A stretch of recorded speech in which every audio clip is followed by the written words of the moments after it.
Hello everyone, and welcome back to Spooky Hut. I know many of you listen to these videos to help you fall asleep, so before you doze off, it would be great if you could leave a comment letting me know where you're listening from around the world. If you're enjoying the episodes, don't forget to hit like and subscribe. Now let's get cozy, relax, and get started. My name is Graham Walters, and I live in Pine Ridge, a small town nestled in the Appalachian Mountains. I was 34 when this incident happened to me, and to this day, I still find it hard to talk about. I was driving back from a work trip in West Virginia, heading home to my wife and son. It was late November, cold and misty, and the drive through the winding mountain roads felt like it would never end. I had been on the road for hours, and the fog was getting thicker, making it hard to see even a few feet ahead. As I rounded a bend, a sign caught my eye. Holland Creek, 3 miles. It was a place I hadn't thought about in years, but it sent a chill through me immediately. That name held memories I'd buried for nearly 2 decades, memories I wasn't ready to relive. Holland Creek was where my life had changed forever, where I'd seen something no one should ever see. But there was no escaping it now, not after everything that had happened.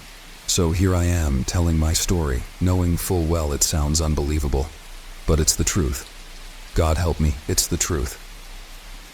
I was 17 the first time I saw the house. My friends and I used to hike around the backwoods of Pine Ridge all the time. We were young, reckless, and thought we knew the area like the back of our hands. But that day, we stumbled across something none of us had ever seen before. A crumbling old mansion perched on top of a hill. The woods around it were dense, almost suffocating, and the place looked like it hadn't been touched in decades. The roof sagged, the windows were dark, and vines snaked up the walls like the forest was trying to swallow it whole. None of us could explain how we'd never found it before. But there it was, plain as day. The locals had whispered about the house for as long as I could remember. It was built in the late 1800s by a family called the McLeanies, who had more money than sense. They moved up to Pine Ridge from Charleston, hoping to escape the city and build themselves a quiet life in the mountains. The house was supposed to be their legacy, a symbol of their wealth. But something went wrong. The entire family vanished without a trace just a few years after they moved in. No one knew what happened to them. Some said they left in the dead of night. Others claimed the house had claimed them. Either way, it had been abandoned ever since. The place had a reputation, and it wasn't a good one. People said you could hear voices coming from the house at night, whispers carried on the wind. Some swore they'd seen figures standing in the windows, watching the road below. Most people avoided it altogether, but we were 17 and stupid. We thought it was just an old house. We decided to go inside. The front door was barely hanging on its hinges, and when we pushed it open, the sound echoed through the empty halls. The air inside was cold and damp, and the smell of rot was overwhelming. Dust covered everything: the floor, the furniture, the walls. It looked like the McLeanies had just up and left, leaving everything behind to decay. The whole place had an eerie, unsettling feel to it, like we were intruding on something we shouldn't. We split up to explore, each of us wandering into different rooms. I ended up in what looked like the living room. There was a grand fireplace, though the mantel was cracked and the hearth littered with debris. A large portrait hung above it. A stern-faced man in his late 40s, dressed in old-fashioned clothes. His eyes seemed to follow me as I moved around the room. I remember feeling a strange sense of dread, like I wasn't alone. I tried to shake it off, convincing myself it was just nerves, but that feeling only grew stronger. Suddenly, I heard one of my friends, Mark, calling from upstairs. His voice was frantic, and when I found him, he was standing in front of a closed door at the end of a long hallway. He was pale, his eyes wide with fear. "I heard something," he whispered, his voice shaking. "Something's in there." I didn't believe him at first, but the look on his face was enough to make my heart race. We stood there, frozen, staring at the door. There was a faint scratching sound coming from the other side, like nails dragging against wood. It was slow and deliberate, and the longer we listened, the more certain I became that we weren't alone. Mark and I turned to run, but as we did, the door creaked open just a crack. I swear to you, I saw something in that sliver of darkness. A figure, tall and thin, with hollow eyes that glowed faintly in the dim light. It was watching us. We bolted down the stairs, screaming for the others. We didn't stop running until we were out of the house and halfway down the hill. By the time we reached the car, my hands were shaking so badly I could barely get the keys into the ignition. We didn't talk about what we'd seen, not then. None of us wanted to admit how scared we were. But after that day, things changed. For weeks after our visit, strange things started happening. I'd wake up in the middle of the night to the sound of footsteps outside my window, even though I lived in the middle of nowhere. I'd hear whispers when I was alone, voices I couldn't quite make out. At first, I thought I was imagining things, but then my friends started having similar experiences. Mark's family dog went missing, and they found it days later, dead in their backyard with no clear cause. Jenny, another friend who had been with us that day, stopped coming to school. She was hospitalized for a nervous breakdown, though her parents wouldn't say why.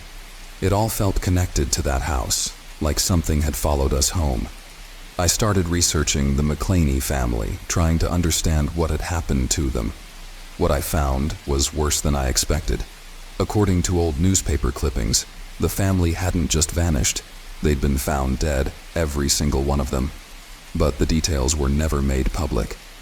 The official cause of death was listed as unknown, and the case had been quietly closed. Rumors swirled that the family had been involved in some sort of occult practices, but no one could prove it. That was 17 years ago, and I haven't been back to Holland Creek since. But every now and then, I dream about that house. In the dream, I'm standing on the front porch, looking up at the dark windows, and I can hear someone calling my name from inside. The voice is faint, but it's getting louder. I wake up before I can go inside, but I know one day I won't be able to resist. One day, I'll go back, and I'm terrified of what I'll find waiting for me when I do. My name is Alex Mortensen, and I live in Asheville, North Carolina. I was 29 when this happened, and I still regret every single decision that led me to that night. I had just moved to Asheville from Portland for a new job. Nothing glamorous, just a tech support position. I wasn't happy though. I had left behind everything familiar and comforting for a place where I knew no one. I was lonely, frustrated, and looking for a way to shake off that restless energy. I never should have gone to that party. It was a Friday night in mid-October, and a co-worker, Brandon, invited me to what he described as an old-school, no-holds-barred, spooky Halloween party. I wasn't interested at first, but he was persistent, saying it would be a good way to meet people and that there would be some interesting entertainment. At that point, I had no idea what he meant by that, but I eventually gave in. The party was held at an old house just outside the city, a place that looked like it had been abandoned for years, with cracked windows, peeling paint, and ivy creeping up the walls. It was the kind of house people dared each other to approach as kids. The whole vibe was off from the start, but I ignored it. I figured it was just part of the theme, part of the atmosphere. When I got inside, the place was packed with people, most of them in cheap Halloween costumes. The air smelled like stale beer and damp wood, and the sound of laughter and music echoed through the crumbling halls. Brandon was already drunk by the time I found him, his face painted like a skeleton. He slung his arm over my shoulder and shouted over the noise, "You're just in time for the main event." I asked him what he was talking about, but he just smirked and led me toward the back of the house, where a group had gathered around a large, ornate table. There was something unsettling about the way they were standing there, whispering to each other, their eyes flicking nervously toward the center of the table. At the center was an old wooden box, the kind that looked like it belonged in a museum or a collector's vault.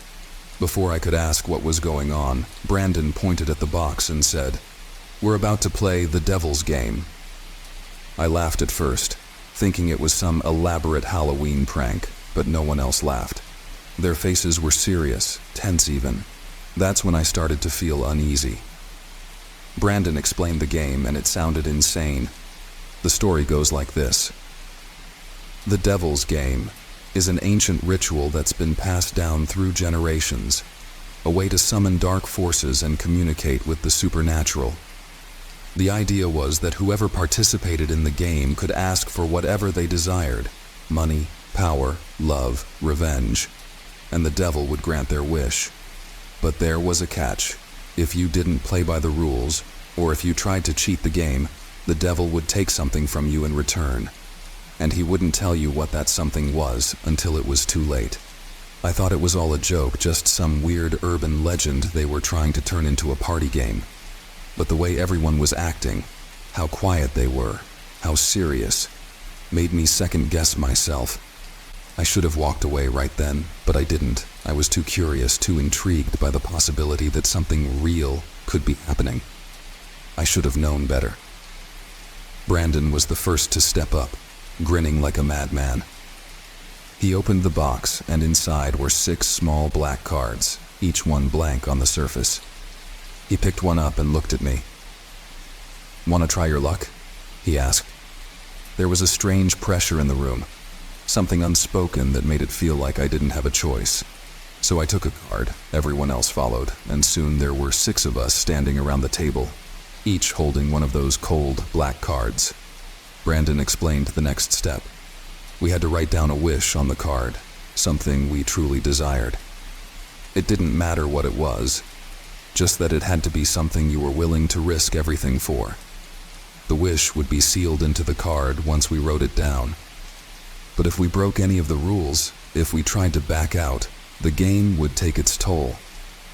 I hesitated, staring at that blank card for what felt like forever.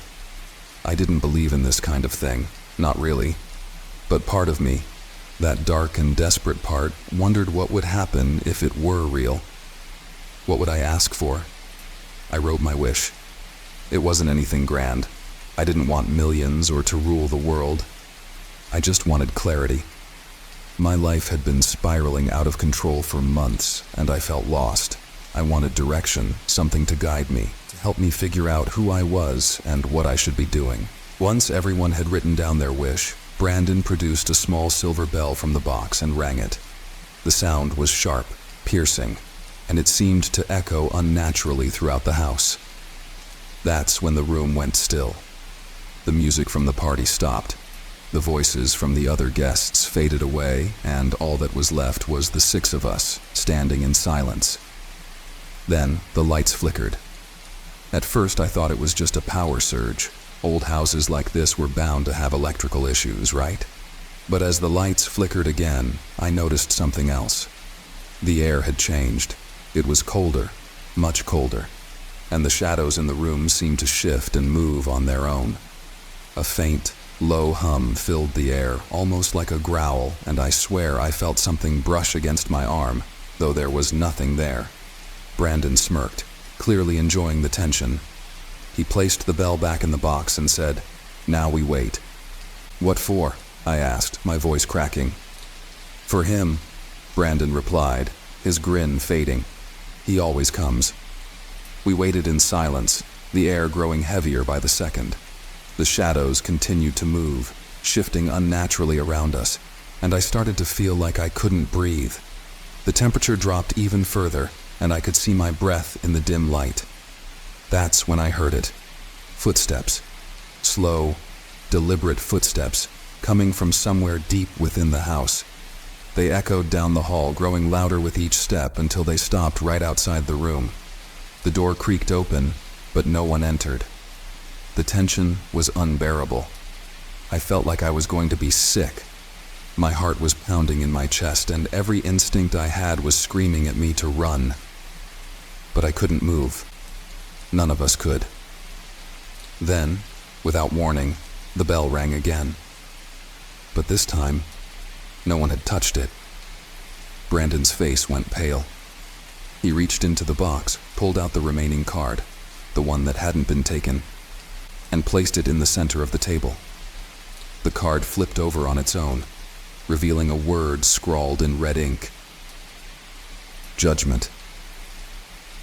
"What the hell does that mean?" I whispered, but no one answered. Suddenly, the room erupted into chaos. The lights went out completely, plunging us into darkness. The shadows that had been shifting at the edges of the room surged forward, engulfing us. I heard screams, my own, Brandon's, everyone's, but I couldn't see a thing. Something was pulling at me, dragging me down, and I fought with everything I had to break free. Then, just as suddenly as it had started, it stopped. The lights flickered back on, and I found myself alone in the room. The others were gone, the table was empty, and the box had vanished. I stumbled out of the house, shaking, my heart racing. The party was still going on outside, like nothing had happened. No one else had heard the screams or seen the shadows. When I asked about Brandon, no one knew who I was talking about. It was like he had never existed. I never saw him, or anyone else from that room, again. But the worst part? I got what I wished for. I found clarity. I realized that I had made the biggest mistake of my life by playing that game. Now, no matter where I go, no matter how hard I try to escape, I can feel it watching me, that presence, that shadow, it never left. It's with me, always lurking, waiting for the moment when it will take its payment. Because I broke the rules. My name is Ethan Calloway, and I live in Richmond, Virginia. I was 31 when this strange and terrifying incident unfolded, and even now, I struggle to make sense of what happened. It all started when I inherited my grandmother's house, a sprawling Victorian manor on the outskirts of town. The place had been in the family for generations, its long halls and dusty rooms filled with antiques, old furniture, and heirlooms passed down from one Calloway to the next. I never knew my grandmother well. I'd only met her a few times as a child, but when she passed, the house was left to me. It was too large for me to live in alone, but the market wasn't great, and I wasn't in a hurry to sell it. So, I decided to move in temporarily, thinking I could fix the place up before putting it on the market. The house was eerie from the start. It was the kind of place that seemed to groan and sigh, as if it was alive and reacting to the presence of people. Every footstep echoed off the walls, and at night the old pipes rattled and clanged in a way that made sleep nearly impossible. But what unnerved me most wasn't the creaks or the groans. It was the painting. The house was filled with art, most of it ancient oil paintings of my long-dead relatives, many of whom I'd never even heard of. But this one painting was different. It was in the living room, hung over the fireplace. I didn't notice it right away, not until I started cleaning and rearranging some of the old furniture. It was a portrait of a man, dressed in a dark, formal suit. His eyes were piercing, almost too intense, and his expression was frozen in a grimace like he was trying to hold back a scream. Something about it made me feel uneasy. I assumed it was just an old family portrait, but unlike the others, there was no plaque or signature. No name identifying who the man was. I figured it was just some ancestor no one had bothered to label. But the longer I stayed in that house, the more that painting began to bother me. It was like the man in the portrait was watching me, following me with his eyes as I moved through the room. I told myself it was just a trick of the light, that I was imagining things. But then things got worse. One evening, I was in the living room reading when I heard it. The faintest sound, like a low, muffled cry. I froze, listening. It was so quiet I thought it might just be the wind outside, or maybe one of the old floorboards settling. But then I heard it again, louder this time. It was coming from the painting. I stood up, staring at the portrait, my heart pounding in my chest. The sound was unmistakable now. A soft, distant scream, as if it were coming from somewhere deep inside the painting itself. I walked closer, my breath catching in my throat. The man's eyes seemed to glare at me with a terrifying intensity, his mouth twisted even further, as if he was trying to cry out, but couldn't. I backed away, leaving the room. I didn't know what to do. I wasn't the kind of person who believed in ghosts or hauntings. But this felt different. It was real. That night, I couldn't sleep. I lay in bed, staring at the ceiling, trying to convince myself that it had been my imagination. Maybe I'd been working too hard. Maybe the stress of the move was getting to me. But deep down, I knew that wasn't it. The next morning, I went back to the living room. The painting was still there, but something had changed. The man's expression, it was worse. His mouth was open wider now, his eyes bulging as if he was in agony, frozen mid-scream. I could feel my stomach churn. I was sure that the painting hadn't looked like that before.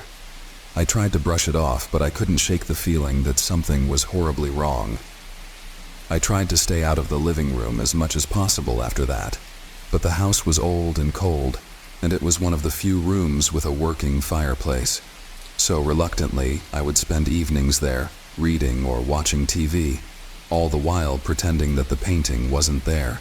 But no matter how hard I tried, I could always feel its presence, like it was watching me, waiting for something. Then came the night when everything changed. It was a stormy evening. The wind howled outside, and rain battered the windows. I was curled up on the couch, trying to distract myself with a book, when the lights flickered and went out. I cursed under my breath, feeling my way through the dark to find a flashlight.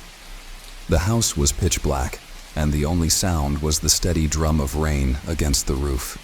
As I fumbled with the flashlight, I heard it again, the scream. But this time, it wasn't distant or muffled. It was loud, clear, and gut-wrenching, echoing through the room. I froze, gripping the flashlight, my heart racing. The scream was coming from the painting. I turned the flashlight toward the portrait, and what I saw made my blood run cold. The man in the painting was no longer just grimacing, he was screaming. His mouth was wide open, his eyes bulging with terror, and his hands, which had once been resting calmly by his side, were now pressed against the canvas, as if he was trying to claw his way out. His scream, it was real. I could hear it, feel it, vibrating through the air. I stumbled back, nearly dropping the flashlight. The scream grew louder, more desperate, filling the entire house with a noise that seemed to shake the very walls. I ran out of the living room, down the hall, and into the front yard, not stopping until I was standing in the rain, gasping for breath. I didn't go back inside that night. I spent the rest of the evening in my car, drenched and shivering, too terrified to return. The next morning, I called a friend, Sarah, who lived nearby. I didn't tell her everything, just that something strange had happened and that I needed her help. She came over, skeptical but willing to check it out. When we entered the house, everything seemed normal. The painting was back to the way it had been before, just a man in a dark suit, his face locked in a stern expression. But I knew what I had seen. Sarah tried to reassure me that I was probably just imagining things, but I could see the unease in her eyes. There was something about that portrait that unsettled her too. I didn't stay in the house much longer after that. Over the next few days, I made arrangements to move back to my old apartment in Richmond. But before I left, I did some digging. I needed to know who the man in the portrait was, why his image had been hung in my grandmother's house. What I found chilled me to the bone. The man in the painting was not a member of the Calloway family. His name was Jonathan Redmond, and he had been a renowned artist in the late 1800s. He was known for his portraits, but there was something else about his work. Rumors of strange, inexplicable occurrences surrounding his paintings. Some believed that his portraits had the power to capture the souls of the subjects he painted, trapping them in the canvas forever. Others claimed that those who gazed too long at one of his works would be haunted by visions and screams. Redmond had vanished under mysterious circumstances, and many of his paintings had been lost or destroyed over the years. I don't know how the portrait ended up in my grandmother's house, but after learning the truth, I knew I couldn't keep it. I didn't want it anywhere near me. I left the house and never looked back. I don't know what happened to that painting, whether it was sold, destroyed, or lost in some forgotten attic. But sometimes, when I close my eyes at night, I can still hear that scream. It echoes in my mind, a reminder of the horror I encountered in that house. The painting was more than just a relic of the past. It was a prison, and the man inside, he's still screaming. My name is Simon Redgrave, and I live in Leeds, England. I was 32 years old when this incident happened to me. It was early autumn, and I had just returned to my childhood home in York to settle some matters with the family estate. My parents had passed away unexpectedly in a car crash the year before, and the old house had been sitting vacant ever since. I wasn't in a rush to return. That place always gave me an eerie feeling, but I knew I couldn't put it off any longer. My younger sister, Lily, kept urging me to sell it, but something in me felt unsettled about it, as if that house still had a hold on me, despite all the unsettling memories. The first night back at the house, I couldn't sleep. The atmosphere was heavy, thick with a tension I couldn't quite place. I chalked it up to the memories, the many years we spent there, the childhood games, the fights, the Christmases. But there was also something else, a presence. I remember lying in the dark, staring at the ceiling, listening to the sounds of the house, the old pipes groaning, the distant hum of wind against the window. And then, something else. A faint tapping, rhythmic, deliberate, as if someone was knocking softly on the walls inside the house. I tried to tell myself it was just the house settling, or perhaps a tree branch brushing against the window. But as the night wore on, the knocking grew louder. It started moving from one wall to the next, down the hallway outside my bedroom. I hadn't been in that house for over a year, and the silence had long been its companion. Hearing those knocks in the dead of night was more than unnerving. It was terrifying. It felt intentional, as though someone or something was trying to get my attention. That was the first night. The next morning, I convinced myself I had imagined the whole thing. Stress, I told myself. Grief. But as I began clearing out the house, strange things started happening. I'd leave a room and return only to find objects had moved.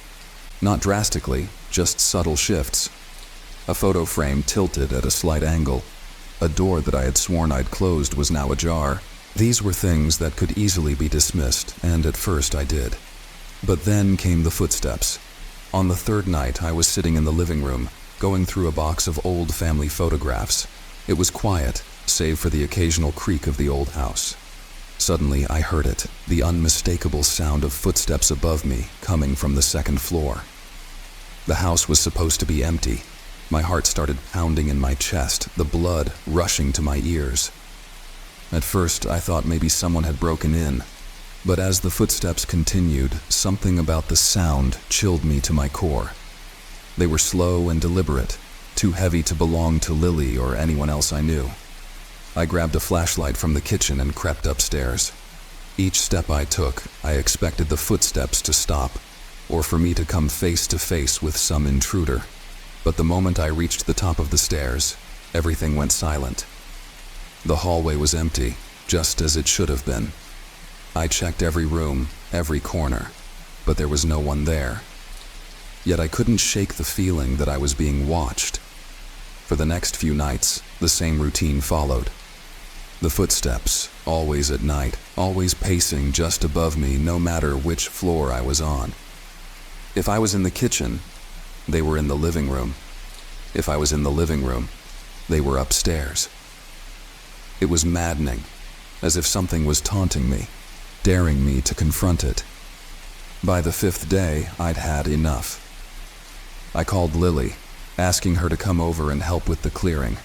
I needed someone else there, someone to reassure me that I wasn't going insane. She agreed, but mentioned something odd. She asked if I remembered the stories our grandmother used to tell us about the house. I vaguely remembered. Something about the previous owners and strange things happening when she was a child, but I never paid much attention back then. Lily seemed hesitant to talk about it, but she promised to come by the next day. That night, things escalated. It was around 2 a.m. when I woke to the sound of banging, loud, angry, as though someone was pounding on the walls with their fists. I shot out of bed, my heart racing, and grabbed the flashlight. I stumbled into the hallway, the noise growing louder and more aggressive. It seemed to be coming from everywhere at once, above, below, around me. And then, just as suddenly as it began, it stopped. The silence that followed was almost worse than the noise itself. I stood frozen in the hallway, holding my breath. That's when I heard it. A low, guttural whisper. My name. Simon. I swear to this day, it wasn't the wind, nor was it my imagination. It was a voice, and it came from the old study at the end of the hall. That room had always been my father's sanctuary. After he passed, we never went in there. The door was always shut. But now it was open, just a crack, enough for me to see the shadows inside shifting in the dim light. I should have turned around and left the house right then, but something compelled me to walk toward that door. I stepped inside the study, the air in the room suddenly cold, much colder than the rest of the house. My breath fogged up in front of me. And then, in the middle of the room, I saw it, a chair rocking gently as though someone had just stood up from it. My father's old armchair.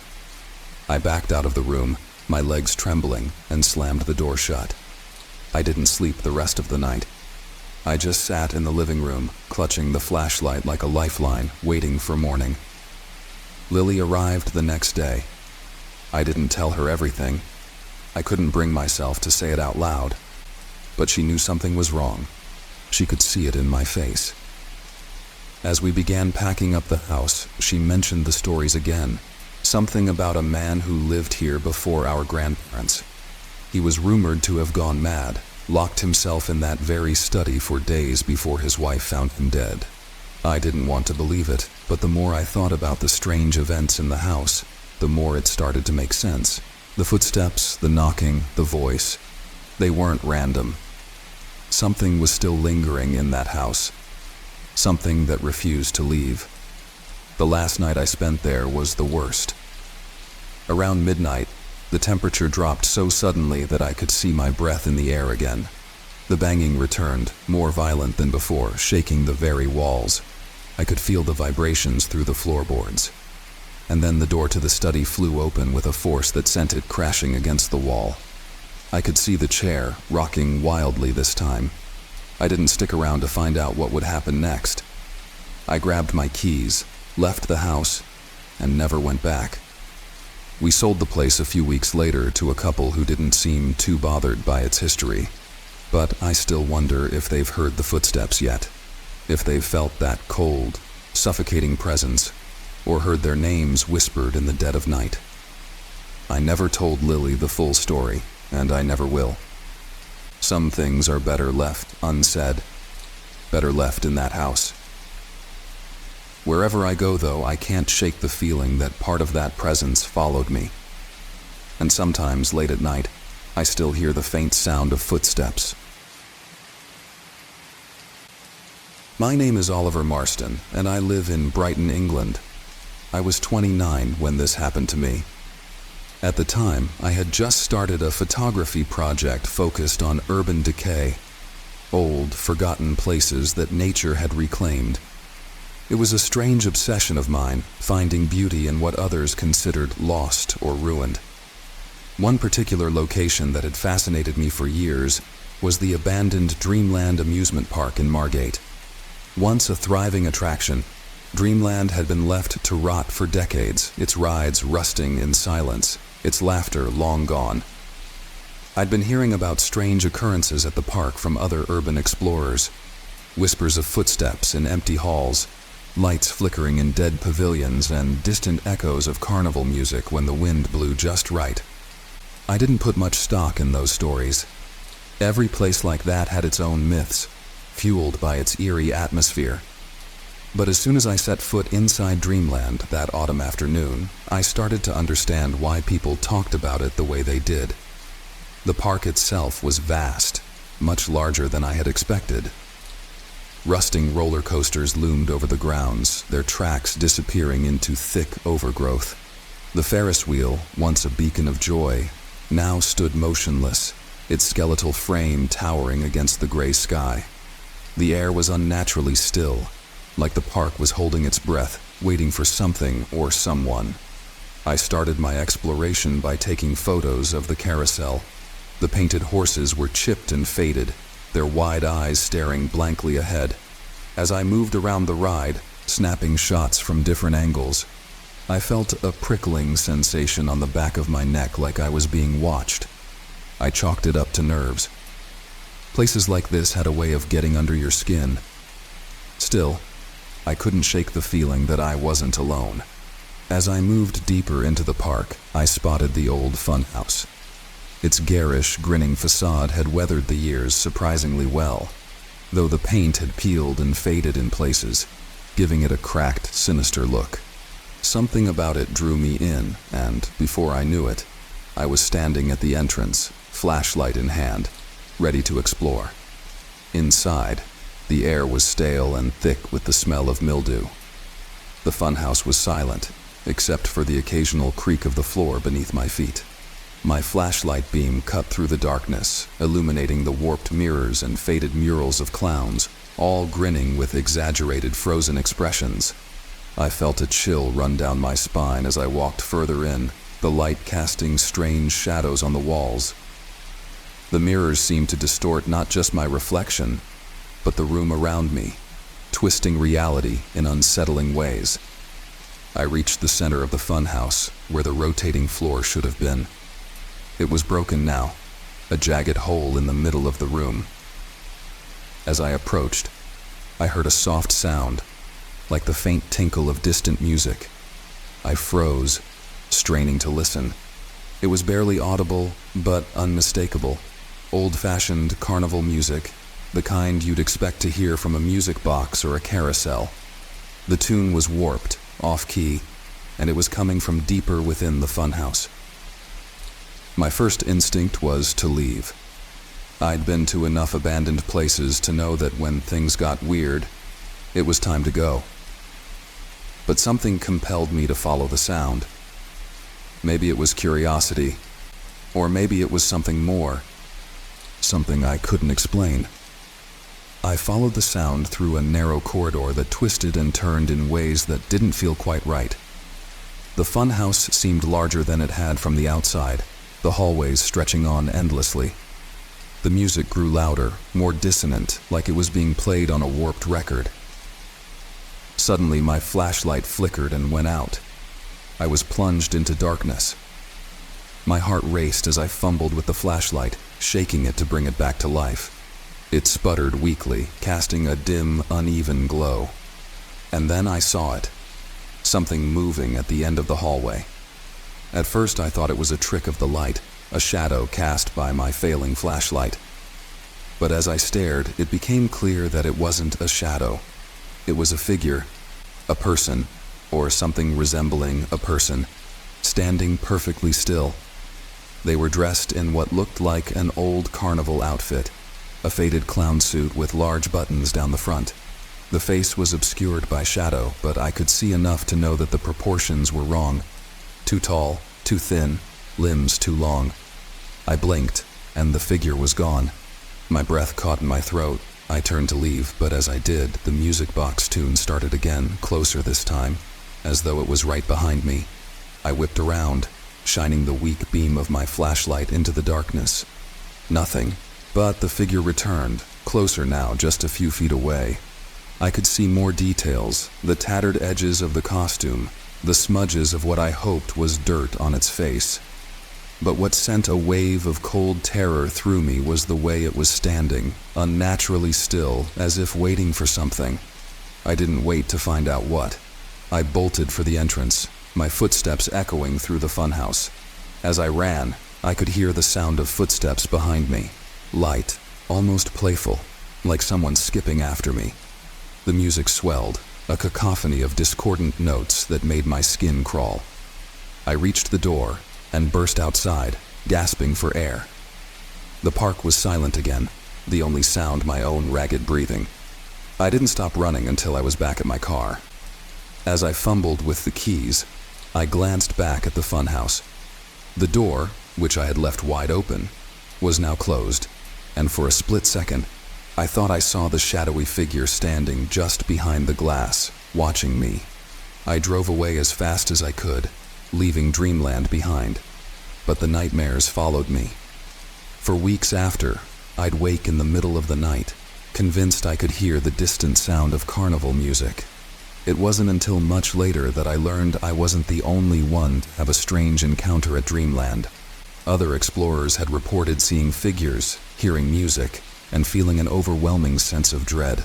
One account in particular stuck with me. A woman who had visited the park a few years before me claimed she had seen the same figure I had, an impossibly tall, thin clown that seemed to fade in and out of sight. She had even managed to snap a photo of it, though the image was blurry and distorted. The figure was barely more than a shadow, but its outline was unmistakable. I haven't been back to Dreamland since that day, and I don't plan to. Some places are better left forgotten, abandoned for a reason. But every now and then, when the wind blows just right, I swear I can hear the faint, warped strains of that carnival tune echoing in the distance. And when I do, I can't help but wonder if Dreamland is calling me back. I've moved on to other projects, other forgotten places. But no matter how many photos I take, how many stories I hear, nothing has ever unsettled me quite like that abandoned amusement park. It's as though Dreamland is still alive, not with the joy and laughter it once knew, but with something much darker, something that waits in the shadows, ready to show itself to those who dare to enter. My name is Daniel Kirkland, and I live in Birmingham. I was 34 when this incident happened to me. At the time, I was working as a traveling journalist, covering local legends and strange occurrences across the UK. My job often took me to old, forgotten towns and villages, the kind of places where time seemed to stand still and every street had its own peculiar story. One assignment in particular would forever change the way I looked at my career and my own sense of safety. It was the story of the abandoned hotel room that no one dared to enter. I'd been in Whitby for a few days, gathering material for a piece about the town's Gothic past, when I overheard a conversation in a local pub. Two older men were discussing a hotel that had long been shrouded in mystery, a place called the Sea View Inn. Despite its picturesque name, no one spoke of it with warmth. It had been standing on the cliffs overlooking the harbor for well over a century, but over time it had gained a sinister reputation. They mentioned a specific room, room 314, a room that, according to local legend, had seen more death and despair than anyone could stomach. I couldn't resist. I had covered ghost stories and strange happenings for years, but the idea of a hotel room so terrifying that even the staff refused to enter piqued my curiosity. I decided that I had to see it for myself. That night, I found myself walking up the narrow, cobbled road toward the Seaview Inn. The hotel itself was an imposing, Victorian-era structure, its grand facade now weathered by decades of neglect. Despite the chill in the autumn air, there was something about the building that made the temperature seem to drop even further as I approached. The receptionist, a gaunt man in his late 50s, greeted me with a raised brow when I asked about room 314. His face went pale, and his hands fidgeted with the keys behind the desk. He asked me 3 times if I was sure I wanted to stay in that room. Each time my answer was the same. Yes, I wanted to stay in that room. His reluctance was palpable as he handed me the key, an old brass key that felt heavier than it should have been. He warned me one last time before I left the desk. Don't stay in there for too long, and whatever you hear, don't open the door. The hallway leading to room 314 was dimly lit, the faded carpet muffling my footsteps. The hotel had clearly seen better days, but something about it still held a charm, like an old relic of a forgotten era. I found the door to room 314 at the far end of the corridor, isolated from the other rooms. The brass numbers on the door were dull and tarnished, as if no one had touched them in years. When I entered the room, the air felt different. It wasn't just cold. It was heavy, like it was pressing down on me. The room itself seemed ordinary enough. A large bed with a carved wooden headboard, a wardrobe, a small writing desk, and a window that looked out over the dark sea. But the longer I stood there, the more I realized something was off. It was too quiet. Even the sound of the wind and waves outside seemed muted, like the room was sealed off from the rest of the world. I set my bags down and tried to shake off the eerie feeling. After all, I'd stayed in haunted places before, and they all had the same initial effect, an unsettling atmosphere that made you question your own nerves. But this felt different. As the night wore on, strange things began to happen. It started small, barely noticeable at first. The old radiator in the corner creaked and groaned like it was straining to hold in something. I heard faint whispers, too quiet to make out, but just loud enough to unsettle me. I chalked it up to the wind, the age of the building, and my overactive imagination. But then, around midnight, the temperature in the room plummeted. I could see my breath in the air, and the whispers grew louder. They weren't coming from outside or from the walls. They were coming from inside the room. I stood still, listening, and I could make out words now. They were frantic, desperate, like a chorus of voices begging for help, but overlapping in such a way that I couldn't understand any one of them clearly. Suddenly there was a loud thump from inside the wardrobe. My heart raced, and every rational thought I had vanished. I stared at the wardrobe, its dark wooden doors looming in the corner. Another thump, this one louder. It was followed by what sounded like scratching, as if something or someone was trying to get out. I forced myself to take a step toward it. Every instinct in my body screamed at me to leave, to get out of that room, but my legs carried me forward as if on their own accord. I reached for the handle and, with a shaking hand, pulled it open. The wardrobe was empty. I stood there, staring into the dark space, trying to calm my breathing.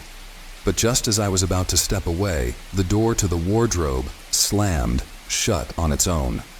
The impact was so violent that it echoed through the room, and for a brief moment, the whispers stopped. That's when I saw it.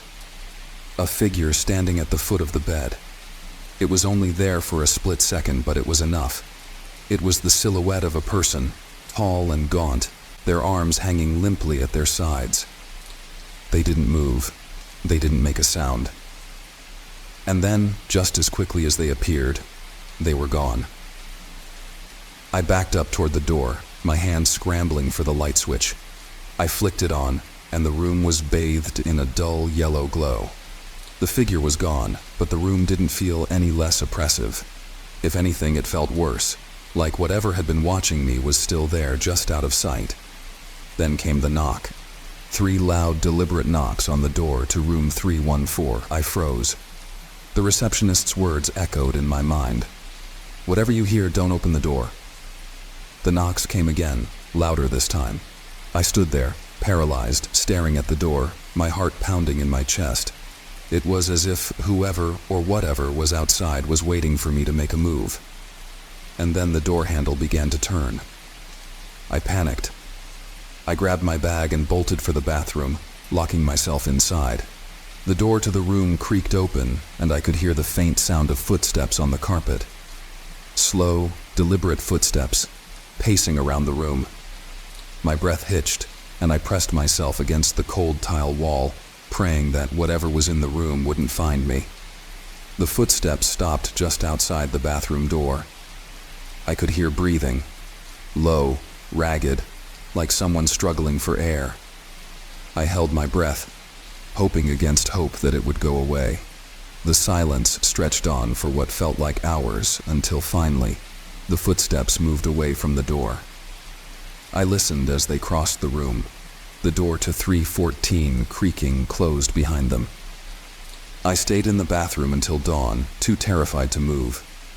When I finally emerged, the room was as I had left it, but the wardrobe door was open again, and the air was still freezing cold. I didn't check out at the front desk. I left the key on the bed and walked out of the hotel without looking back. As I stepped out into the morning light, I felt the weight lift from my shoulders. The receptionist's warning haunted me, but the experience inside that room, it was something I could never explain, something I would never forget. Years have passed since that night, but I still have nightmares about room 314. I've heard other stories about the Seaview Inn, about guests who never made it out, about people driven mad by whatever haunts that room.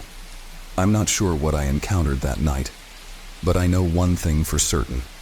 Some places are cursed, and no amount of reason or logic can explain what happens within their walls. I've never returned to the Seaview Inn, and I never will. My name is Michael Sutherland, and I live in a small town in the Scottish Highlands called Fortrose. I was 32 years old when this incident happened to me, and it's something that still haunts me to this day.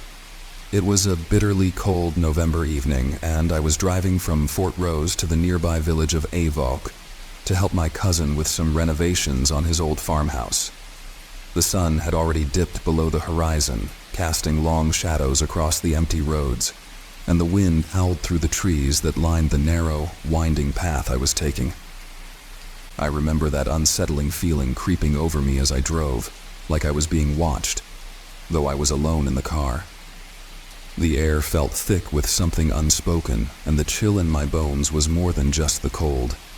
Fortrose is an ancient town, steeped in legends and folklore, many of which were whispered to me as a child. Tales of witches, ancient curses, and dark spells were always told with a mix of fascination and dread, but I had never given them much thought. They were just stories after all. But that night, as I made my way through the dense fog that clung to the road like a shroud, those old tales began to creep back into my mind, and I couldn't shake the uneasy feeling that something wasn't right. The first sign that something was wrong was when my headlights flickered. I dismissed it at first, thinking it was just the fog playing tricks on my eyes. But then the car sputtered and died right there in the middle of nowhere, leaving me stranded. The silence that followed was suffocating, broken only by the distant rustling of the wind through the trees. I tried to restart the engine, but it wouldn't turn over. Frustrated, I stepped out of the car to take a look, and that's when I saw it. Standing at the edge of the road, barely visible through the mist, was an old stone marker. It looked ancient, weathered by centuries of harsh highland weather, and something about it made my skin crawl. The stones were covered in strange, faded symbols that I didn't recognize, but there was something dark and malevolent about them, something that made my heart race with fear. I had heard stories about these markers before. They were said to be boundary stones, placed by witches centuries ago to mark territories that had been cursed. People in the nearby villages spoke of these stones in hushed tones, warning travelers never to disturb them. The witches, they said, had been wronged by the townspeople and had placed a curse on the land, one that still lingered in the air, waiting to ensnare anyone who dared cross it. I don't know what possessed me to move closer to the stone, but I did. As I approached, the wind seemed to pick up, whipping through the trees with an unnatural force, and the temperature dropped even further. My breath came in short, visible bursts, and every instinct in my body screamed at me to turn back, to leave that place. But I couldn't. There was a low humming sound, barely audible at first, but as I stood there, it grew louder, more insistent. It was as though the very ground beneath me was vibrating, resonating with some dark, ancient energy. I felt it in my chest, a heavy, oppressive weight that made it difficult to breathe. I reached out, almost without thinking, and brushed my hand against the stone. The moment my fingers made contact, a searing pain shot through my arm and I recoiled, stumbling backward. My skin burned where I had touched the stone, as though I had been branded, and when I looked down, I saw a strange, faint mark on my palm. 3 interlocking circles, the same symbol that was carved into the stone. Panic set in. I rushed back to the car, my heart pounding in my chest, and tried the ignition again. This time the engine roared to life and I didn't waste a second. I slammed the door shut and sped down the road, not daring to look back at that cursed stone. But as I drove, The strange humming noise followed me, growing louder and more persistent, as if it was inside my head. By the time I reached my cousin's farmhouse, I was shaking. The mark on my hand had faded slightly, but I could still feel the burning sensation, a constant reminder of whatever dark force I had encountered.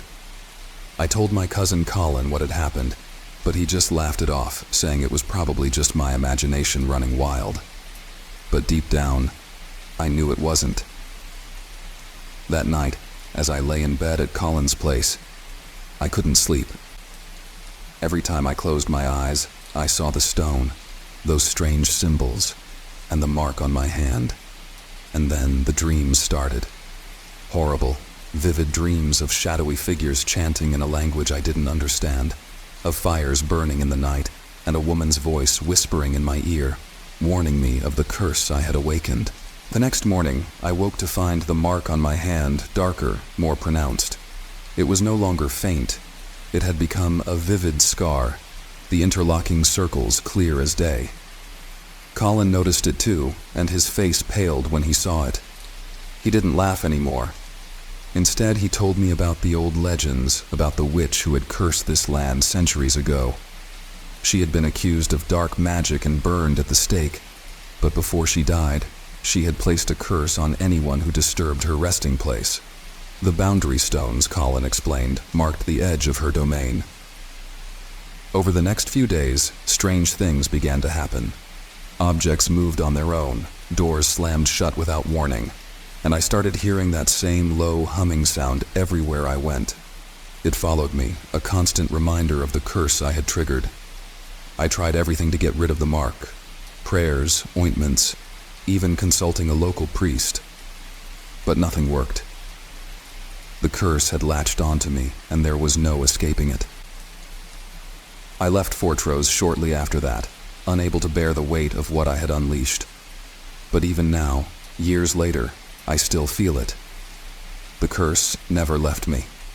I see the mark every time I look at my hand, and the humming sound still echoes in my ears late at night when the world is quiet. I've tried to move on, to forget, but some things can't be forgotten. The witch's curse, they say, is eternal, and once it's placed on you, there's no going back. I don't know how much longer I can endure this, but I do know one thing. The old stories were true. The spells, the curses, they're real, and they're far more powerful than we could ever imagine. And if you ever find yourself on that lonely road between Fortrose and Avach, and you come across one of those old stone markers, do yourself a favor. Keep driving. Don't stop. Don't look. And whatever you do, don't touch the stone, because once you do, there's no escape from the witch's curse. My name is Martin Cross, and I live in the small town of Bishopsgate in the English countryside. I was 32 years old when I experienced something so disturbing that it's haunted me for years. It happened in the autumn of 2017, a time when I was going through a rough patch in life. My relationship had fallen apart, and work was stressing me to the point of exhaustion. So I decided to take a trip to clear my head. My destination was a remote village in Northumberland, near the Scottish border. The village was famous for its ancient stone bridge, known locally as the bridge that leads to nowhere. The bridge is a relic of the past, built centuries ago, and it now stands alone in the middle of an open field, connected to no visible road or pathway. Some say it used to lead to an old village that was destroyed in a flood hundreds of years ago, while others claim it was once part of a medieval trade route. Over time, stories about the bridge took on a much darker tone. Locals would warn travelers not to visit the area after sunset, claiming it was cursed, haunted by the souls of those who had died trying to cross it. But of course, like many, I didn't believe in such superstitions. I was driving up the A696, the only road leading to the village, late in the evening. The sun had already dipped below the horizon, and the sky was turning a deep shade of purple. It was a crisp, cold night, and as I approached the area, a thick fog began to roll in. The road ahead became harder to see, and the fog seemed to hang in the air like an eerie veil. I was about 15 miles away from the village when I noticed something odd. There, to the left of the road, was a narrow, barely visible dirt path that I hadn't seen on the map. Curiosity got the better of me, and I decided to turn off and explore.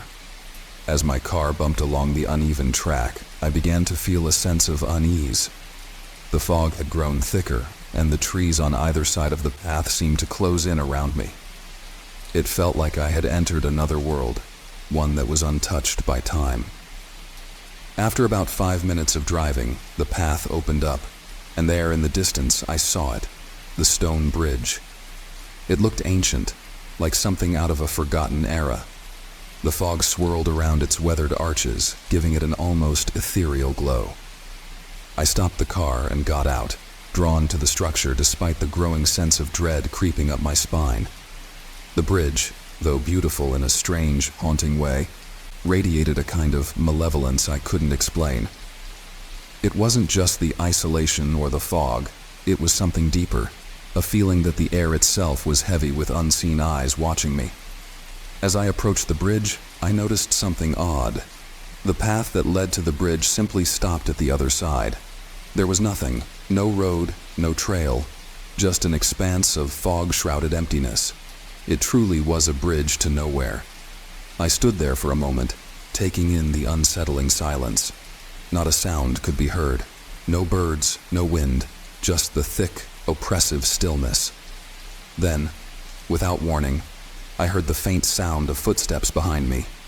I spun around, my heart pounding in my chest, but there was no one there. The path I had driven up was empty, stretching into the fog like a forgotten memory. I felt the hair on the back of my neck stand up. Every instinct in my body told me to leave, to get back in my car and drive away, but I couldn't shake the feeling that I wasn't alone. I turned back toward the bridge, and that's when I saw her. She was standing in the middle of the bridge, a woman dressed in a tattered, old-fashioned dress, her figure almost transparent in the fog. Her back was to me, and her long, dark hair hung loosely over her shoulders. I froze, my breath catching in my throat. I didn't know how she had gotten there. I hadn't seen anyone approach the bridge, but there she was, standing completely still, as if waiting for something. I wanted to call out to her, to ask if she needed help, but something held me back. There was something wrong about her, something unnatural. I took a step closer, my feet crunching on the gravel beneath me, and as I did, she slowly turned to face me. Her face was pale, almost deathly white, and her eyes were hollow, empty, black, like deep, endless voids. They locked onto mine, and in that moment, I felt a cold, suffocating fear wrap around me.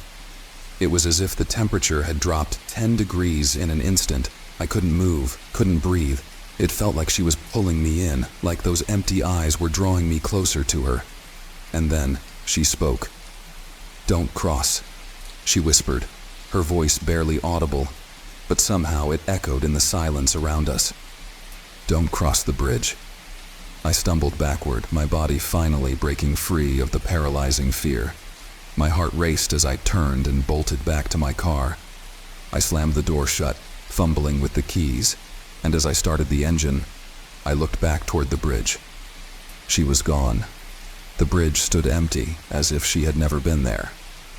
I sped down the dirt path, not caring about the bumps and potholes, just wanting to get away from that cursed place. The fog seemed to thin as I reached the main road, and by the time I was back on the A696, it was almost completely gone. But the feeling of being watched, of those hollow black eyes still lingering on me, didn't fade. I reached the village late that night, shaken and exhausted. I checked into the small inn where I was staying and immediately asked the innkeeper about the bridge. Her face paled when I mentioned it. "You went to the bridge?" she asked, her voice filled with genuine concern. I nodded. "I saw a woman there. She told me not to cross." The innkeeper shook her head, looking down at the floor. "That's the ghost of Margaret Alder," she said quietly. "She's been seen by many travelers over the years. They say she was a young woman who lived in the village centuries ago, but she was accused of witchcraft and drowned in the river beneath the bridge. Some say her spirit haunts the bridge, warning those who try to cross it. But no one knows why. I didn't sleep much that night, haunted by the image of those black eyes and the eerie warning she had given me. The next day, I decided to visit the village's small historical society to learn more about the bridge and the woman I had seen. The records were sparse, but I found a few mentions of Margaret Alder. She had indeed lived in the village in the late 1600s, and according to local folklore, she had been accused of practicing witchcraft after a series of strange deaths and illnesses swept through the village. Whether she was truly guilty or not, no one could say for sure, but she had been sentenced to death and drowned in the river that once flowed beneath the bridge. I left the village the next day, but the experience stayed with me. For months after, I had nightmares about the woman on the bridge, her hollow eyes staring into my soul. I avoided the A696 whenever I could, and I never went back to that village. It wasn't until a year later, when I was talking with a friend, that I heard the most chilling part of the story. My friend, who grew up in a neighboring village, told me that several people who had seen Margaret Alder's ghost and ignored her warning had disappeared. No bodies were ever found, but their cars were often discovered abandoned near the bridge. I don't know what would have happened if I had crossed that bridge that night, and I don't want to find out. But if you ever find yourself near the village of Bishop's Gate, and you see that ancient stone bridge shrouded in fog, take my advice, don't cross. Because the woman who haunts that bridge may still be there, waiting, watching, and warning those who dare to ignore her. And if you do cross, you may never be seen again.